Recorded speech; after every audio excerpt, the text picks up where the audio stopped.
આજની સભાના પ્રમુખ મહોદય શ્રી આદરણીય ગુરુગણ મંચસ્થ મહાનુભાવો તથા વાલા વિદ્યાર્થી બહેનો, મારો આજનો વિષય છે સરદાર વલ્લભભાઈ પટેલ.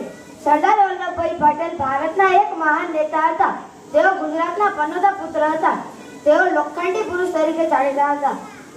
વલ્લભભાઈનો જન્મ તેમના મોસલ નડિયાદ ઈસવીસન 1875 ઓક્ટોબરની 31મી તારીખે થયો હતો. તેમનું વતન કરમસદ હતું. તેમના પિતા ઝવેરભાઈ એક સામાન્ય ખેડૂત હતા. વલ્લભભાઈની માતાનું નામ લાડબાઈ હતું. વલ્લભભાઈના એક ભાઈનું નામ વિઠ્ઠલભાઈ હતું. તેઓ પણ દેશભક્ત હતા.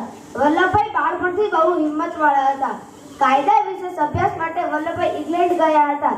ત્યાંથી પાછા આવીને તેમણે અમદાવાદમાં વકીલાત શરૂ કરી. અમદાવાદની મ્યુનિસિપાલિટીના પ્રમુખ તરીકે તેમણે સેવાઓ આપી હતી. ગાંધીજીના પરિચયમાં આવ્યા પછી તેમણે વકીલાત છોડી દીધી અને આઝાદીની લડતમાં જોડાઈ ગયા. તેઓ અનેક વાર જેલમાં ગયા હતા. ઈસવીસન 1928માં બારડોલીના ખેડૂતોએ સત્યાગ્રહ કર્યો. વલ્લભભાઈ તેમના નેતા હતા. એ સત્યાગ્રહ સફળ રહ્યો. ત્યારથી જ વલ્લભભાઈ સરદાર તરીકે ઓળખાયા. વલ્લભભાઈ સ્પષ્ટ વક્તા હતા.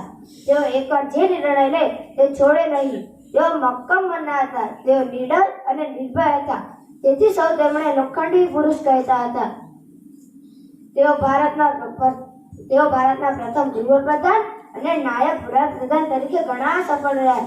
તેઓ ઈસવીસન 1950ના ડિસેમ્બર અમાસની 15મી તારીખે સરદાર વલ્લભભાઈ પટેલનું અવસાન થયું. વસ્તુ જય હિન્દ, જય ભારત. ખૂબ સરસ નાટક જેના શબ્દો છે આ સુધારશે આવતીકાલ.